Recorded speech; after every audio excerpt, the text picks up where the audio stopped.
In Indian illegally occupied Jammu and Kashmir, Indian troops in their fresh act of state terrorism martyred 3 Kashmiri youth in Shopian district today.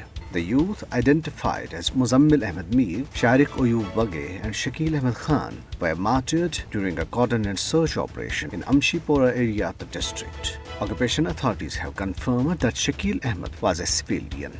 Internet service has been snapped in the area to prevent people from staging protest demonstrations.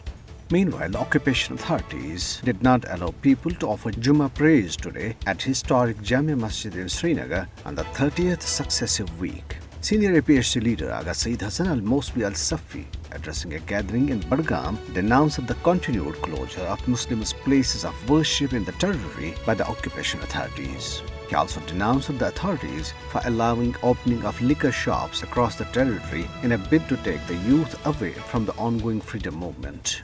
Indian police and troops arrested 7 Kashmiri youths during house raids and search operations in different areas of Budgam, Baramulla and Kashtawar districts. The All Parties Hurriyat Conference Vice Chairman Ghulam Ahmad Gulzar, in a statement issued in Srinagar, strongly condemned the upsurge in arrest spree by Indian forces personnel across the occupied territory. He said that youth, political leaders and activists are being arrested on daily basis in the occupied territory with sole aim to force them to give up their freedom struggle.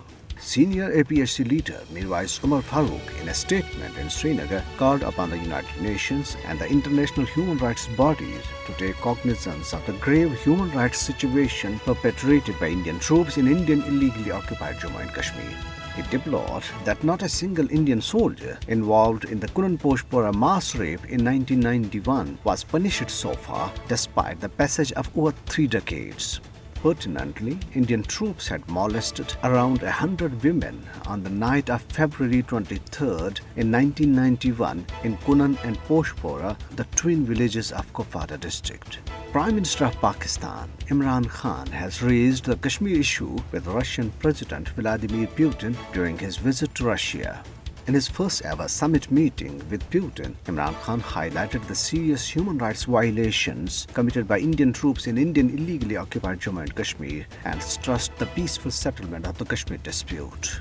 On the other hand, a report released by Kashmir Media Service today said systematic operations and marginalization of Muslims being witnessed in the fascist Narendra Modi-led India has vindicated the concept of the two-nation theory, on the basis of which Qaid-e-Azam Muhammad Ali Jinnah led the movement to create Pakistan. It said Modi's fascism validated the fact that the Muslims of the subcontinent were justified in their demand for a separate homeland to lead their lives according to their religious, cultural and social norms.